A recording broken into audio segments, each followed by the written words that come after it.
In-depth journalism in the Memphis community, the Daily Memphian is of Memphis, not just in Memphis, and seeks to tell the stories of this city. TheDailyMemphian.com. Truth in place. Production funding for Behind the Headlines is made possible in part by the WKNO Production Fund, the WKNO Endowment Fund, and by viewers like you. Thank you. Reimagining Mississippi Boulevard Church and the Cleveland Street Corridor tonight on Behind the Headlines.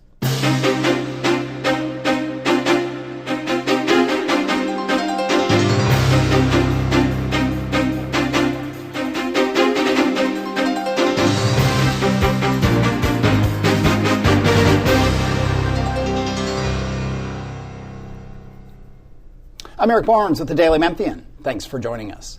I am joined tonight by Todd Richardson, CEO, President of Crosstown Concourse. Welcome back. Thanks for having me.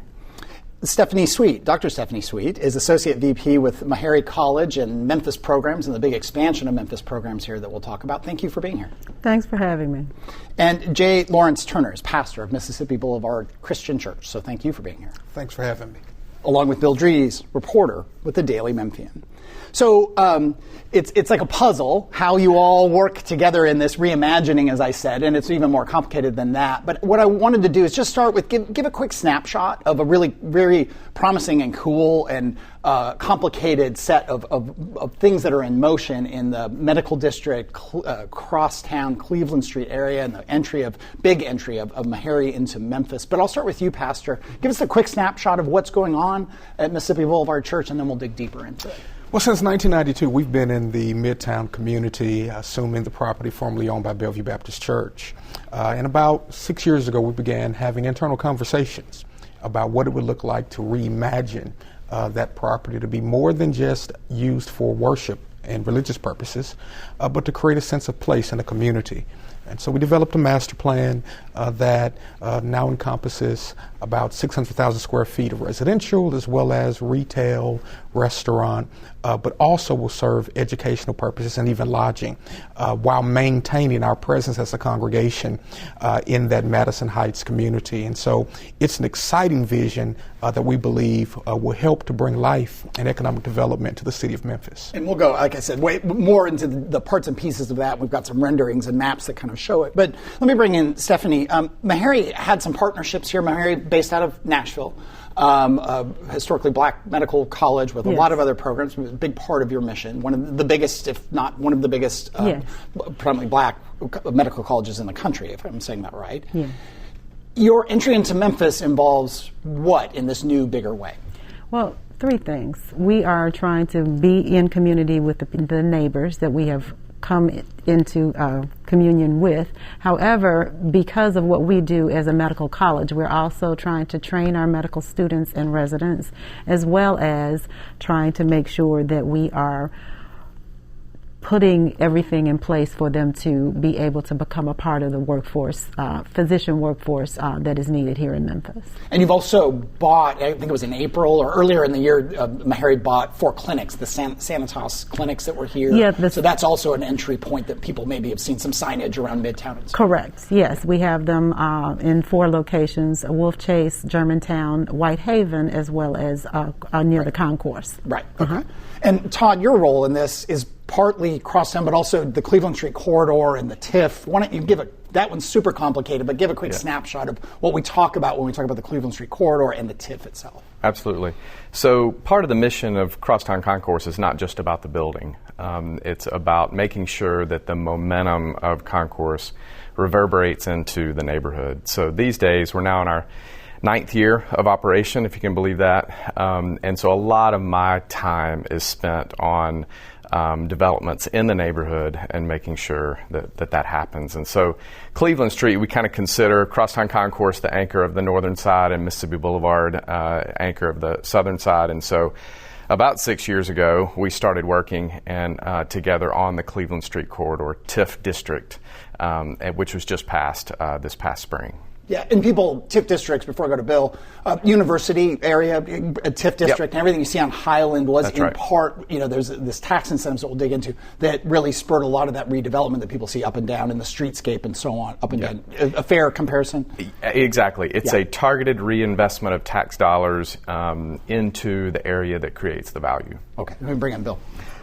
Pastor, so Mississippi Boulevard is the largest landholder in this area, correct? That's correct. And it's not uncommon to see churches and congregations get involved in some type of housing on some level. This is beyond that, isn't it? Yes. Yes, so we thought about highest and best use, but also wanting to develop in a way that as we include affordable and workforce units, I want to do it in a way that brings about dignity to the resident. And so we thought about what does it look like for us to develop market rate that includes affordable and workforce housing as well. But also we wanted to think about the amenities that but the potential students who might be staying in this housing or other residents might need. So we're thinking about retail, we're thinking about restaurants, so that, again, they have a sense of this is their community and all that they need can be found right within walking distance on these 23 acres.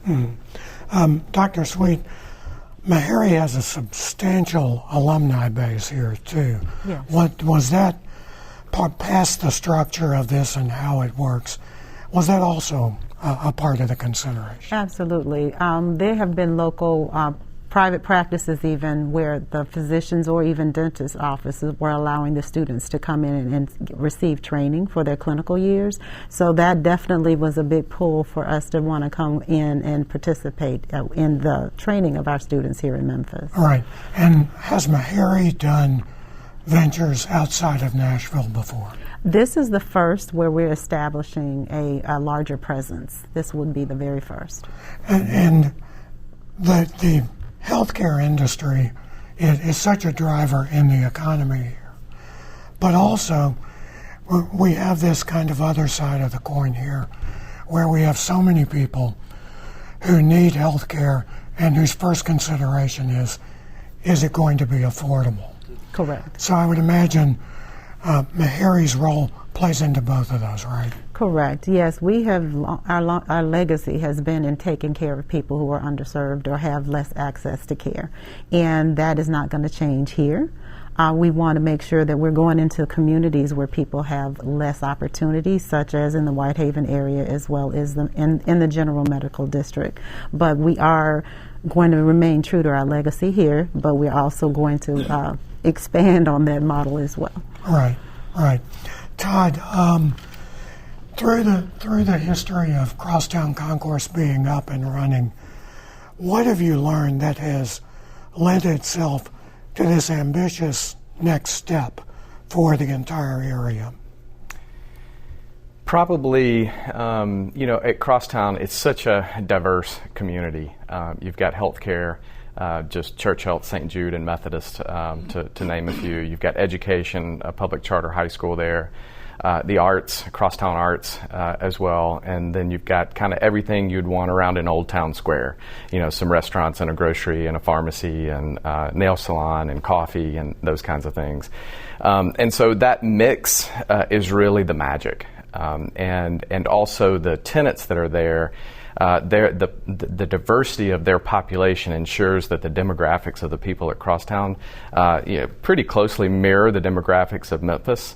And so that mix also is complicated. There's a reason in traditional development you've got kind of residential over here and a school over there and retail over there because they all have different needs. And so what we would like to do is to bring those years of experience in the diversity and the mix to help Mississippi Boulevard be as successful as it can be. Pastor, when the word market rate comes up, there are going to be some folks who are automatically going to go, oh, okay, the people who are there now are going to be displaced by this. How do you guard against that? Right, and so, as I stated earlier, we wanted to make sure that we include a fair amount of workforce and affordable units, meaning these are units that are persons who would be, at a lower percentage of the AMI, average median income, in this particular community. And so we wanted to develop in such a way that, yes, there will be market rate units, but we want persons who traditionally have lived in this community or persons who possibly wouldn't have the income to live at a market rate to have access to this housing so that we don't displace in a way that other developments in Memphis and other cities possibly have done. Mm. And your sanctuary would move in this as well. Yeah, I want to be, we're repositioning. Okay.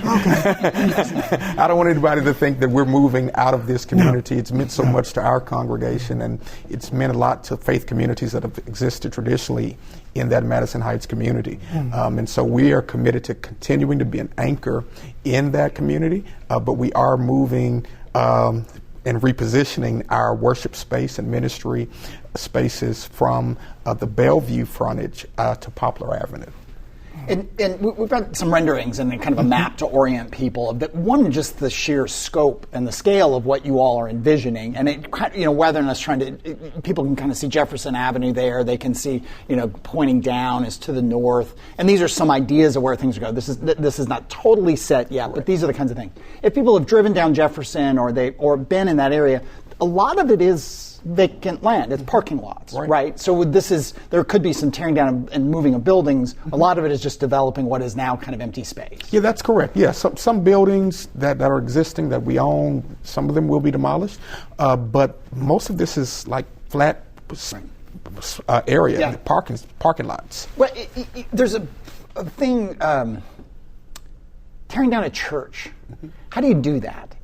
Not you get a bulldozer. I get the logistics, but is there a moment of, I don't know, celebration and of sadness and because of the history in that church? I mean, there must be, and the old Temple Israel building is on that property. That is potentially being torn down as well as part of this. Yeah. So how do you do that with respect, I guess, is the question. Right, you do it in conversation and community with those who have previously owned the space. So the existing sanctuary that was formerly owned by Bellevue Baptist will remain. That's not coming down, but Temple Israel, the school attached, is a space that will be coming down. And we've been in conversation with Temple Israel and its leadership about what that looks like. Are there certain elements they want to maintain and retain? And I think the way that we maintain it being a sacred space is that it's going to serve us as a sanctuary where God will continue to be worshipped. Yeah. And this is by no means unprecedented. I mean, there are churches all over Memphis, like you said. Bellevue moved, others have been repurposed or moved, and so on. When you look at this, Todd, you talked about 9 years since Crosstown opened? No, 9 years since it started operating. I guess full disclosure, I am one of those tenants who lives there. I've lived there for 8 years, I think, now, and can attest to everything you're saying about the strange, wondrous kind of confusion of the place is all really good on a daily basis. Thanks, Eric. That's how I like to put it. And it always changes. I mean, in 8 years, it's just kind of interesting. Now there's a whole bunch of new tenants on the office side coming in. The kids are out for the summer. It is really interesting. When you look back at things you learned from it, because not everything was perfect, it was 99% perfect, right, or something like that. What have you tried to share with these folks in terms of like the respect for existing spaces and building and bringing in community? What lessons learned that you did wrong or wish you'd done better? The biggest lesson I have learned, I think, is the importance of people. I know that sounds simple, but at the end of the day, you can build something shiny, and people might be attracted to it for a year or two, but there's always going to be a shinier penny later on. At the end of the day, people are attracted to people, not to particular types of spaces or uses. And so the diversity of the uses at Crosstown, again, back to the magic in the mix. The other important part of people is density. And when you want to have a restaurant or a coffee shop or a bookstore or a music venue, all of those things, it's the people that drive the sustainability of those things. And so speaking now from the perspective of the TIF district, the highest priority, I had a friend from DC in town just the other day. I took him to Washington Bottoms and showed him the parking lots around Mississippi Boulevard. I mean, just in the small district, it's about 1,200 parcels. There's 60 acres of abandoned, blighted, or severely underutilized property. 1.5 miles from downtown in the middle of the city. I mean, that's a pretty crazy, situation. And he said, Todd, it looks like somebody flipped a switch and people just left, because especially in Washington Bottoms, you've got the infrastructure of streets. Washington Bottoms, which is behind the corner of Cleveland and Poplar. There's a gas station there. There's McDonald's along there. Due east of the Boulevard. Due east. There's across a big Cleveland. It was pre-recession, 08 recession. It was maybe going to be a shopping center, a Target, all kinds of, but it's been pretty empty since then, except some urban gardening that's going on. Exactly, from the works. And so, density. I mean, and these guys at the Boulevard know that. And so a huge part of this development is this mixed income housing component that would have, 1,000 people there. And that's what supports and keeps all of the other things economically sustainable. Yeah. Stephanie, back to Meharry. Meharry as an institution educates physicians, dentists, researchers, health policy experts. Will it be, I should know this, but because you guys do so much and you're coming in with the clinics and you're working in the high schools and you're partnering with a lot of people, there won't be a medical school per se here, or will it be a medical school training general practitioners and other specialists? That part I get confused about, because you guys are doing so many things and partnering with so many people. Well, the essential piece is that we are training students here to become physicians. It's the 4-year medical school. The 3rd and 4th year is when they go out to actually learn how to practice medicine. So our 3rd and 4th year students will be here, as well as we have had residents who are already MDs. They graduated from medical school, and then they're getting their specialized training, whether it be primary care, surgery, or whatever. So the essential piece is that we'll have those clinical training opportunities here in Memphis. With a facility, potentially a new facility in part on the Mississippi Boulevard campus, or the new campus. We currently have an academic office, which is what will help anchor what the students are doing here. And then, as was mentioned earlier, the Sanitas clinics that we are now under our umbrella as the Meharry Health Network, that the students and residents will be able to go there for their training as well. Yeah. And is it in partnership at all with UT Health Science Center or the UT Medical School? Are you guys friendly competitors? How does that work? Independent. Okay. Yeah. Independent. Okay. Let me go back with about 10 minutes here, back to Bill. Okay. And Dr. Sweet, talk about the synergy with the Memphis Medical District, because I would imagine that was also a part of Meharry looking at this and saying, yes, we want to be a part of that. Yes, the Methodist Labonte Healthcare System, we are in partnership with them.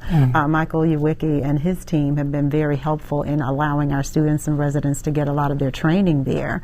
In addition to, there have been some relationships with UT, like with pediatrics, and there's some other private clinics, other physicians that have allowed our students to train there. So it's a central location, and then of course we know Memphis is rather broad, so we still have to farm out to other places. Methodist South is one of the locations that we send our students to.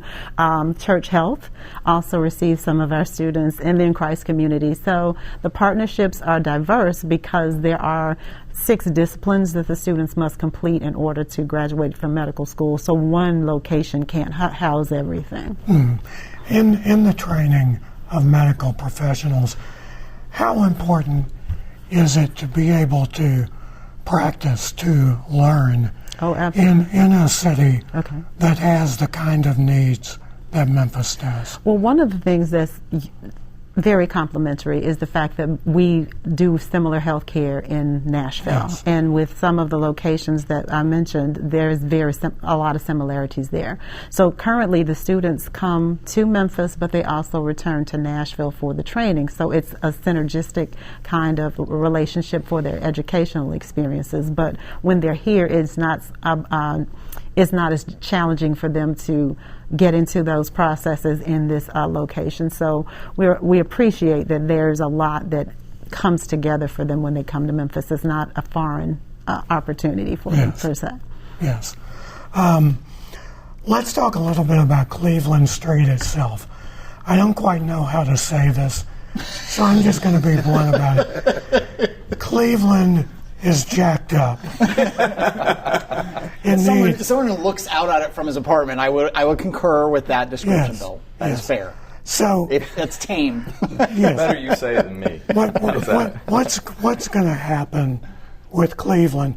Because seriously, it is integral to making the density that you've all talked about work, right? Oh, absolutely.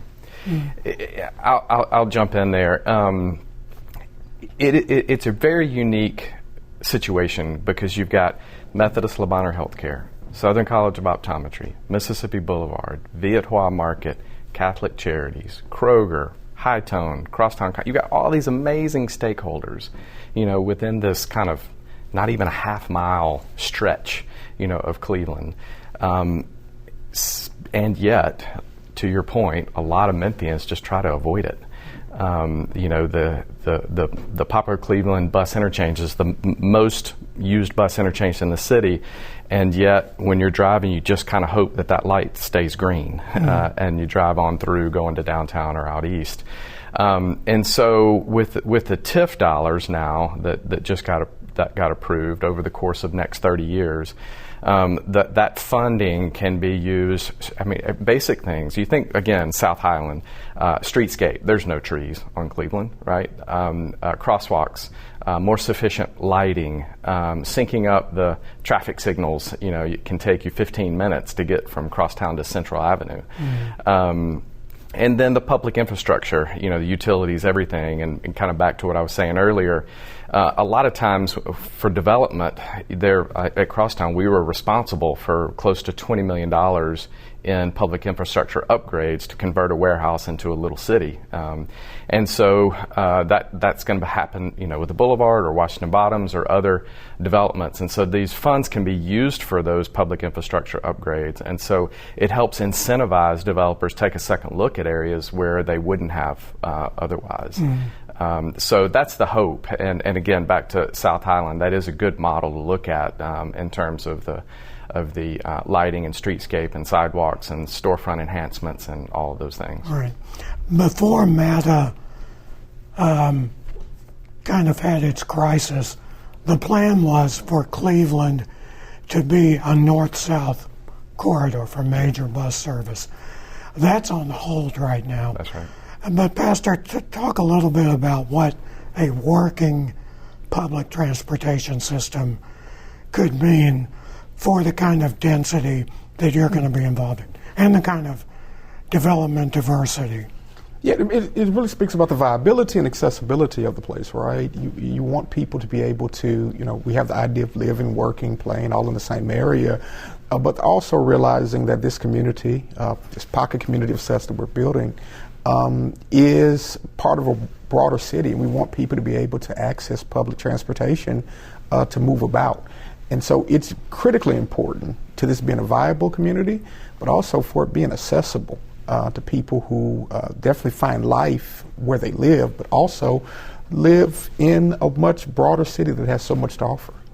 With just a couple minutes left, all this will be built and done in a year or so. So talk about the scale. I mean, we're talking. You're talking about $300 million. Right. You're talking about a multi-year, 5-year plan. Right. This all is just beginning, not right. completely cooked and set and paid for yet. That's correct. Yeah. We all know development takes time, right? Yeah. And so I hope 2030, 2031 will be nearing completion.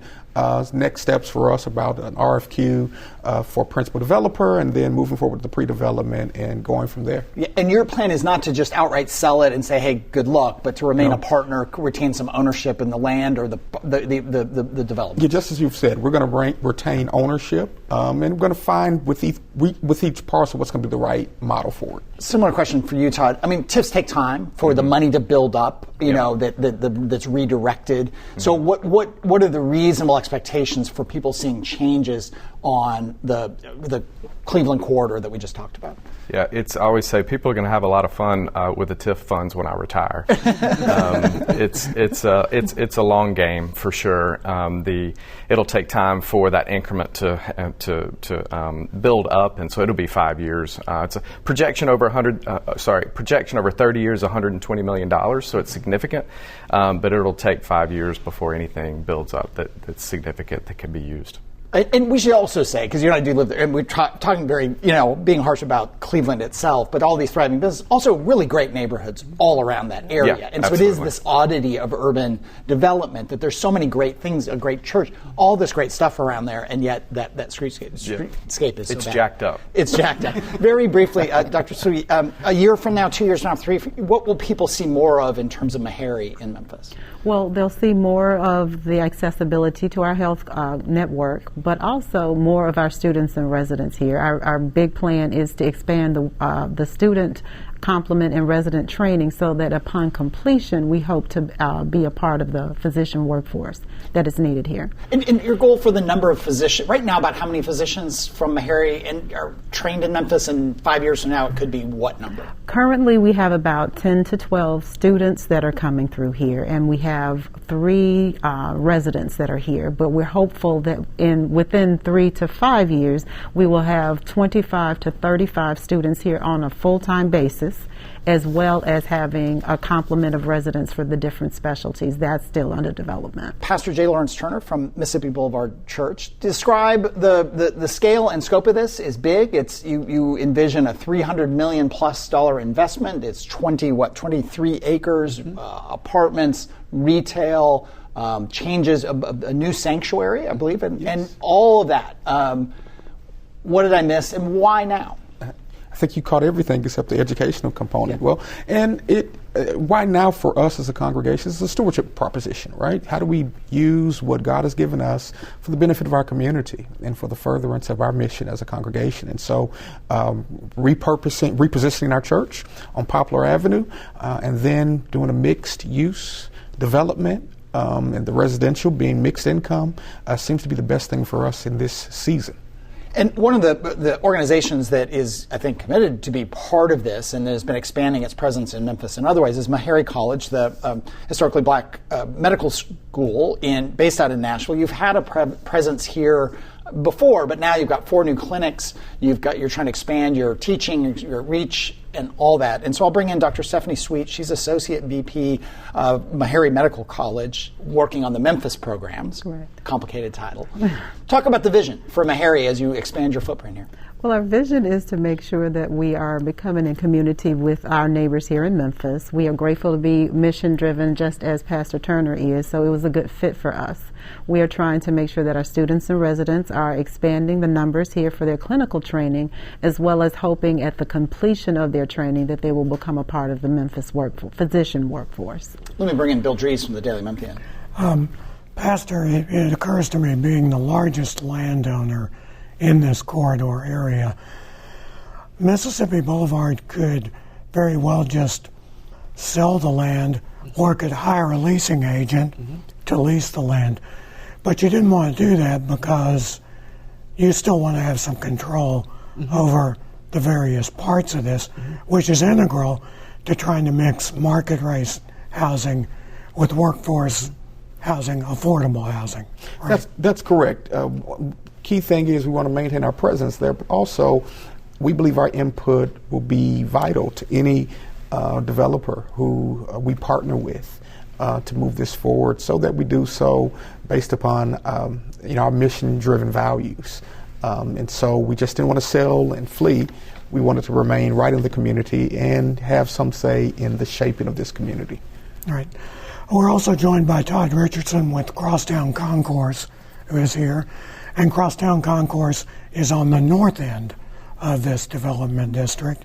Was this always in the cards? Because we had you on this show several times over the years, and you always talked about how Crosstown is more than just the 1.5 million square foot building that you are developing. That's absolutely correct. We knew from the beginning that it wasn't just about a redevelopment of a structure, but that it was about putting a whole neighborhood back on the mental map of Memphians. And so Pastor Turner and I, and along with his team and the Crosstown Memphis CDC, have been working together for the past 3 or 4 years related to the the Cleveland Street Corridor TIF district, which will be an important funding source for a lot of the public infrastructure upgrades that really need to happen along Cleveland Street between the two, Boulevard on the south side and Crosstown on the north side. Right. And for people who say, oh, there's incentives and tax incentives and money for private developments and so on, a TIF is not that. No. A TIF is a very different thing. Talk about the logistics. It's wonky, but what is a TIF? So tax increment financing, basically, when the legislation is passed, that's your base year related to property values. And so as development happens, those values go up, increase property taxes. Instead of those taxes being spent anywhere, it's a targeted reinvestment of those tax dollars into the area that created the value. And so it's all for public infrastructure upgrades. So think South Highland along streetscapes, lighting, crosswalks, kind of storefront improvements, and that kind of thing. And despite there being a lot of local businesses along Cleveland in that area, and some, there's a big Kroger there are tons of people, there's some fast food chains, it's a bit of a mess, and I say that as someone who lives there. So, Cleveland Street needs this investment as a really important street with potential in the same way like Highland Strip and what happened there. It's a complete change of not just the landscape, but of the vitality and the businesses there. In Memphis, we like to call it gritty, not messy. Okay. But, just think about the Vietnamese community and the Viet Hoa market and all of the Vietnamese restaurants along Cleveland. It could be a really special place with all of the stakeholders who are there. Okay. Well, we will have you all back as things progress, but that is all the time we have this week. Thank you very much for being here, and thank you for joining us. If you missed any of the show today, you can get the full episode online at WKNO.org or at the Daily Memphian or at YouTube. Recent episodes include the potential takeover of Memphis Shelby County Schools, a show on immigration, a show on budget cuts, which is hit hard today at PBS, so keep that in mind as well. But that's all the time we have, and we'll see you next week.